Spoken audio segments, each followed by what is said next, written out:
Merci de nous refaire confiance. Bienvenue à ce magazine tourné en dehors de nos studios, nos plateaux. Nous sommes à Binza. C'est le sénateur Fikiri Dieudonné qui nous reçoit dans ce cadre magnifique, comme la fois passée. Eh bien, il est en face de nous pour se prononcer sur des questions d'actualité. Il y en a beaucoup, mais nous en avons sélectionné quelques-unes. Dieudonné Fikiri, bienvenue. Merci beaucoup, M. Fabien. C'est un plateau de circonstances, c'est vous qui nous recevez et nous vous recevons chez vous. Merci beaucoup. Alors, vous êtes Dieudonné Fikiri Alimassi, sénateur élu de la province de la Tchopo, l'ancienne province orientale. Vous êtes promoteur de la fondation Fikiri Solidarité, très engagé dans les œuvres humanitaires et surtout l'adduction et la desserte en eau potable grâce à des matériels que vous achetez pour servir la banlieue quinoise et surtout les coins les plus reculés qui souffrent en termes d'eau potable justement. Vous êtes également président d'une grande formation politique FNSD, Front des nationalistes pour la solidarité et le développement. Je crois que j'ai dit l'essentiel. Vous avez un complément? Écoutez, je suis également président du groupe provincial de la Tchopo au niveau du Sénat. Et puis voilà, d'autres casquettes, on ne peut pas les évoquer ici, mais vous le comprendrez lorsqu'il se prononcera sur quelques questions d'actualité en rapport avec nos rapports ou notre collaboration avec le Fonds monétaire international. Dieudonné Fikiri, dernièrement, vous avez donc présidé les assises de votre parti. Il s'agit de la session extraordinaire du bureau politique du FNSD. Alors, pourquoi ces assises en cette période? Bref, la grande motivation. Écoutez, vous venez de le dire. Hein. Vous dites, dans votre introduction, vous avez parlé de débat autour des questions d'actualité. Et je pense que l'actualité aujourd'hui est dominée par les problèmes liés aux différentes réformes que nécessite notre société pour un développement. Nous nous sommes réunis, nous, parce que nous pensons que la démocratie fait évoluer le développement, conduit un pays vers le développement, et qu'une bonne organisation des élections, en tout cas, permet justement d'atteindre cet objectif-là. Voilà pourquoi nous nous sommes réunis pour analyser les différentes réformes qui se rapportent au processus électoral et également en examinant les autres questions d'actualité, comme vous avez dit, et qui dominent notre espace politique à la date d'aujourd'hui. Bon, les réformes, on en parle. Beaucoup de formations politiques sont présentes dans les médias, elles en parlent. Mais pourquoi le FNSD se prononce un peu tardivement sur les réformes électorales au pays, avec tout ce que cela a suscité comme véritable tollé dans la sphère politique? Pourquoi ces réactions tardives? Je ne sais pas si le FNSD s'est prononcé en retard par rapport à quoi. Peut-être que vous pouvez m'éclairer, mais je sais que nous sommes parmi les premiers des partis politiques à organiser cette réunion du bureau politique, une réunion extraordinaire, uniquement chargée d'examiner toutes ces questions. Et nos analyses sont parties d'une part du processus électoral à travers son système électoral, et également autour du pouvoir organisateur.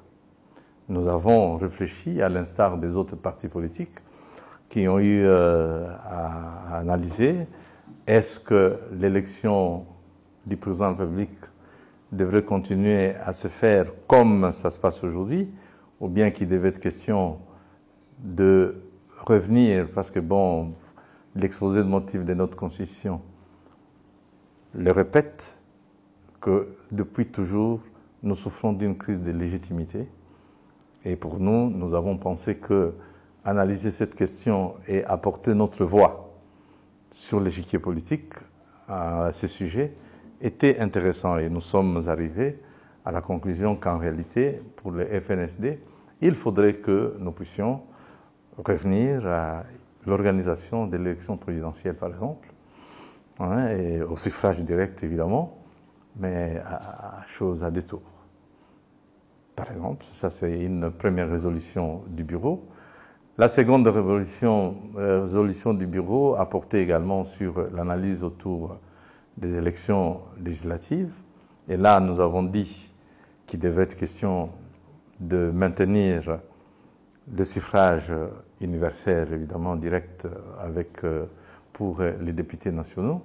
Mais là où nous sommes butés à un problème, c'est qu'en réalité, aujourd'hui, au regard de ce qui s'est passé lors des élections de 2018, oui, avec ce problème de seuil, nous nous sommes prononcés contre les seuils, parce que nous pensons que la classe politique déclare une chose et son contraire en même temps. On dit qu'il faut renouveler la classe politique, mais on met des conditionnalités qui découragent même l'éclosion de jeunes partis politiques et même des jeunes acteurs politiques qui sont obligés de s'accrocher à de vieux partis, parce que des gens en créent. Et là, question tout simplement de se retrouver dans un monde où le seuil peut être garanti. Donc en fait, quand vous regardez très bien, vous allez dans une organisation, peut-être qu'il ne vous convient pas, mais pour le besoin de la cause, vous acceptez d'aller là, vous apportez votre popularité dans cet espace, et vous êtes condamné au regard de loi de demeurer là-dedans, avec votre popularité. Mais quand est-ce qu'on aura de jeunes partis politiques? Quand est-ce qu'on aura de jeunes acteurs politiques? L'opacité qui a entouré le seuil, personne ne peut savoir s'il a atteint le seuil ou il n'a pas atteint le seuil. Moi-même, dans la zone où davantage d'activités au niveau de Moamba, par exemple, dans une contrée, on m'a donné plus de 28 000 voix. J'ai les bulletins, mais je n'avais nulle part où je pouvais aller faire valoir cela, parce que l'opacité qui entoure l'atteinte ou la non-atteinte de seuil revenait à la seule CENI. Donc pour nous... Et plus d'une personne s'est interrogée comment Dieudonné Fikiri, qui a une proximité importante avec les Quinois de la banlieue, oui. N'est-il pas sorti quand même député national? Exact. Ma propre population a pleuré. D'ailleurs, vous avez vu, à un moment, j'ai eu un problème dans la distribution d'eau. La population a réclamé, a pensé que je lui ai tourné le dos.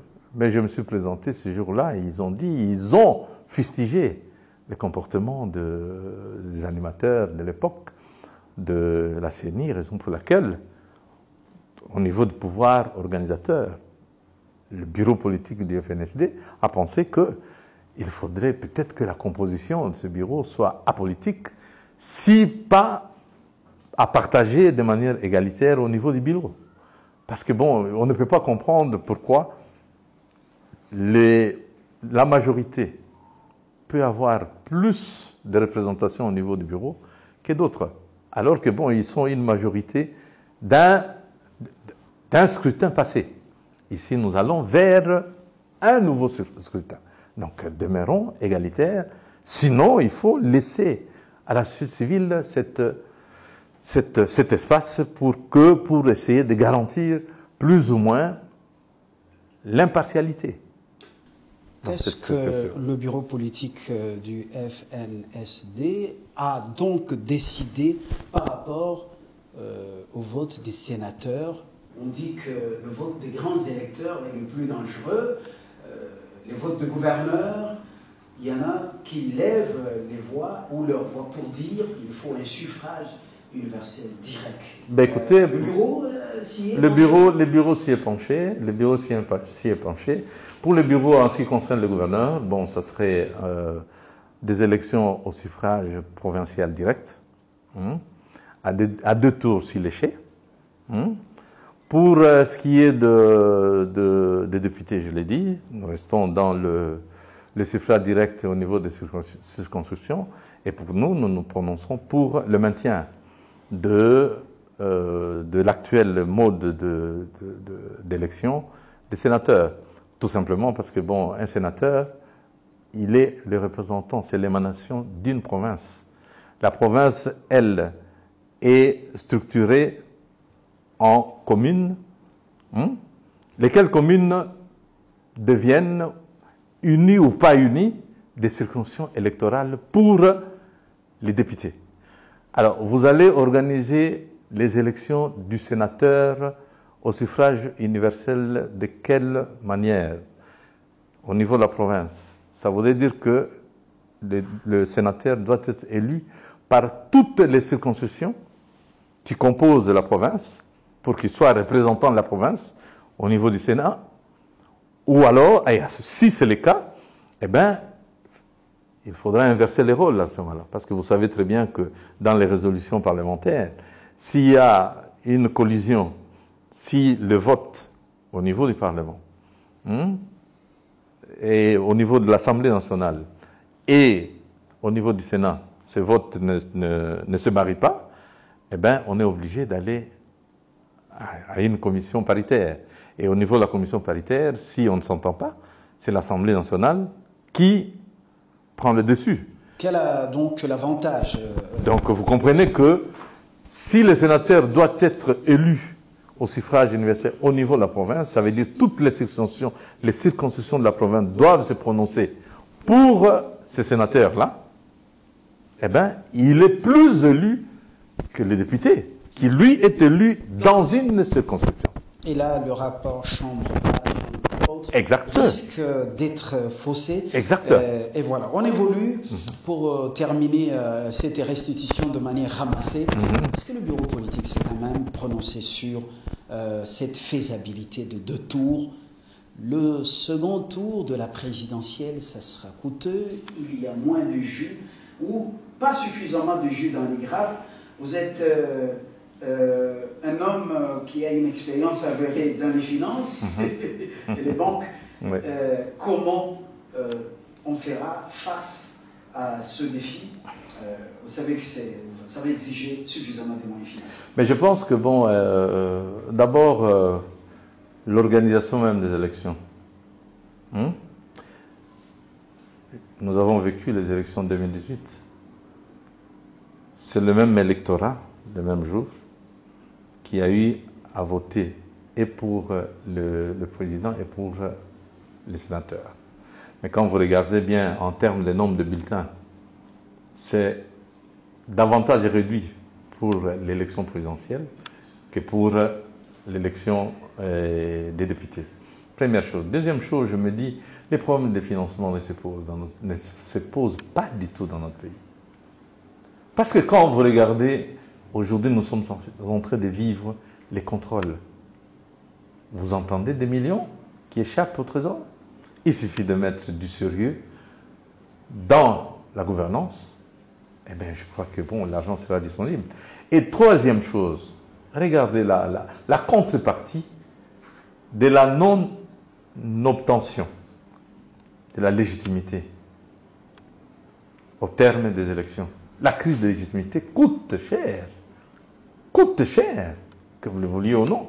Si on peut évaluer le coût des perturbations apportées par la crise de légitimité, regardez depuis 60 jusqu'à aujourd'hui.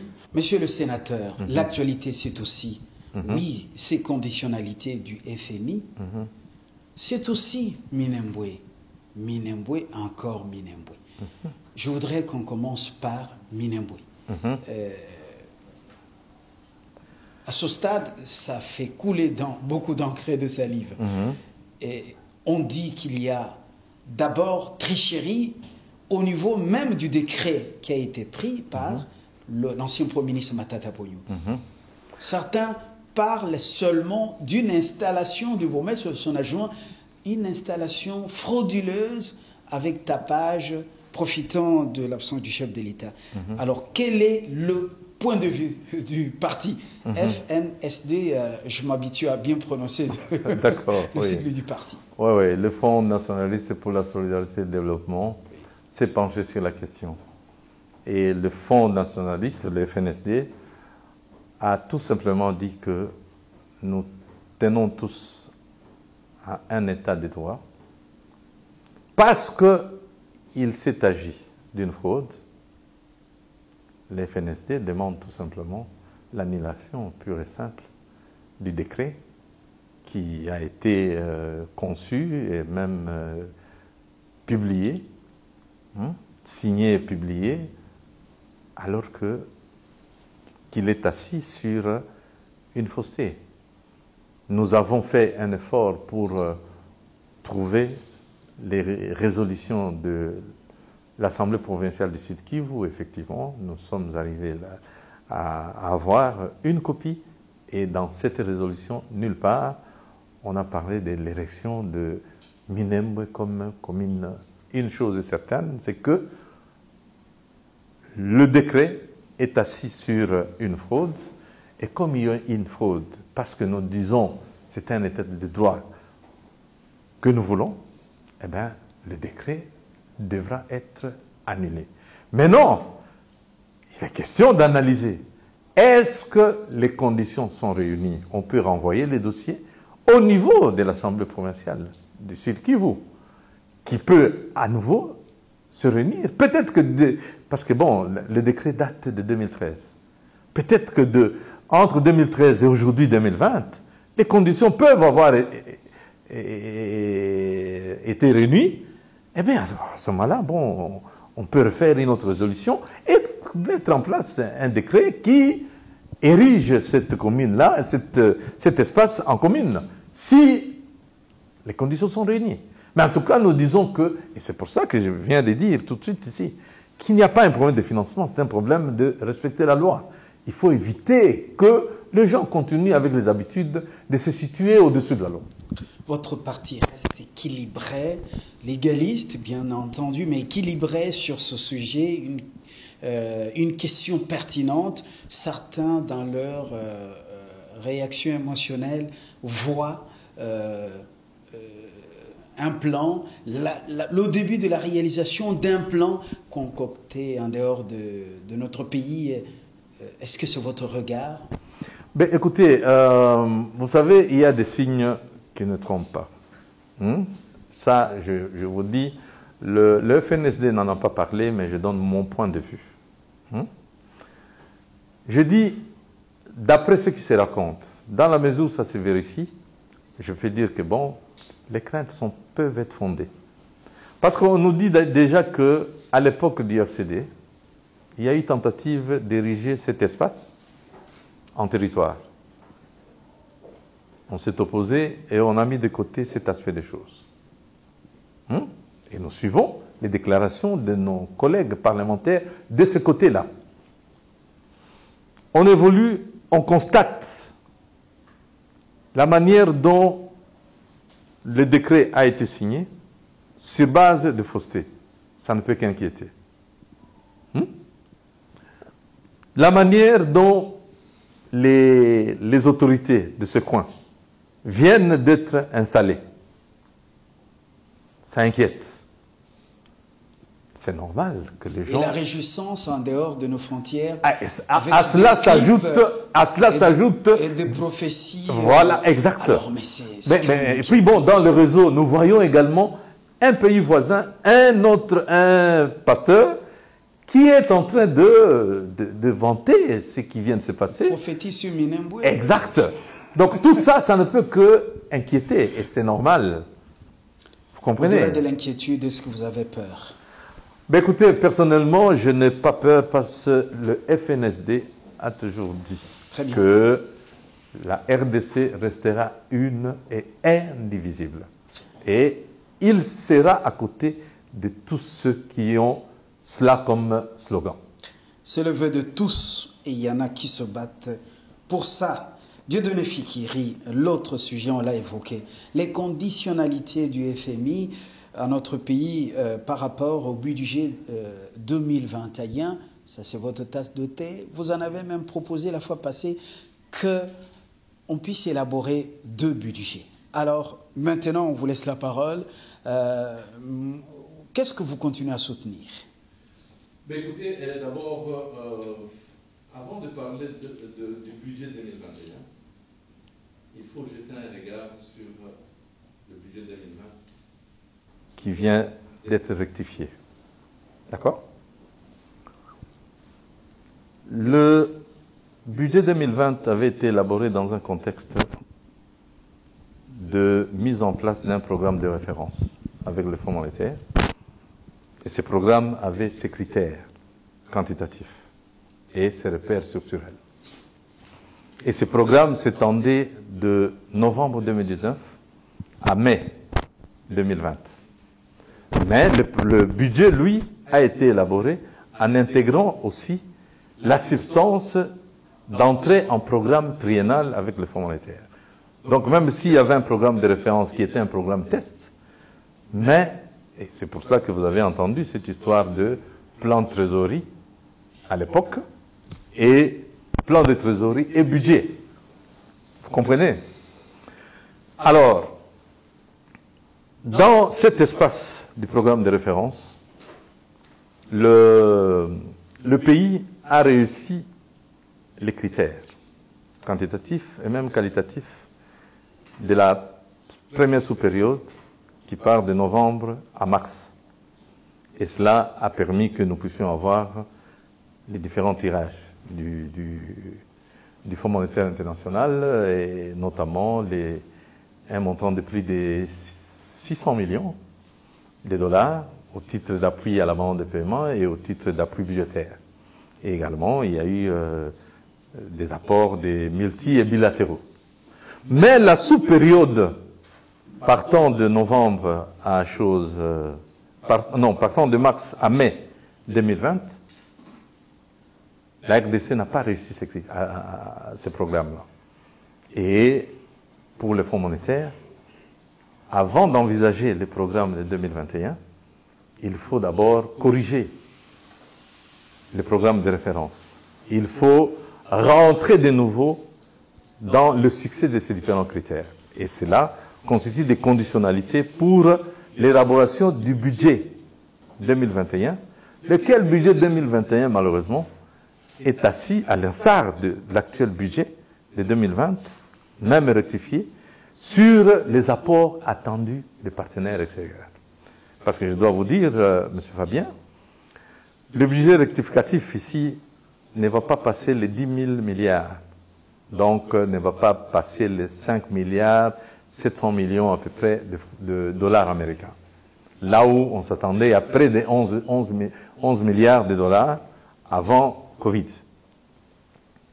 Mais là-dedans, en sus de ces 5 milliards 7, il y a l'apport attendu des partenaires extérieurs, donc du Fonds monétaire et multilatéraux et bilatéraux, un apport qui tourne autour de 3 800 milliards d'ici la fin de 2020. Mais cela reste conditionné. C'est là où se situent maintenant les conditionnalités dont vous parlez. Le Fonds monétaire qu'adviendrait-il ils disent si la RDC ne parvenait pas à satisfaire à toutes ces conditions? Eh bien, si si la RDC ne satisfait pas à ces conditions, le Fonds monétaire n'entrera pas en programme avec la République démocratique du Congo. C'est dit dans le document du Fonds monétaire international, parce que ils ont mis des préalables.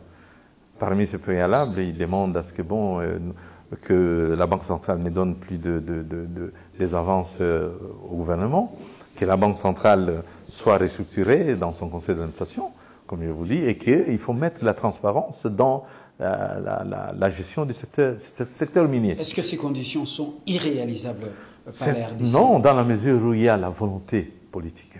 Ces conditions sont tout à fait réalisables, pour autant que nous tous, nous puissions avoir à l'esprit une approche holistique hein, pour le développement de cette nation.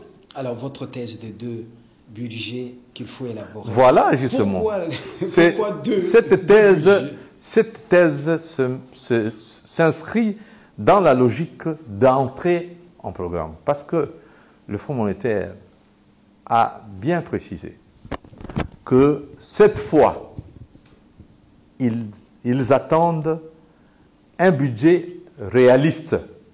Et ils précisent pas comme celui de 2020.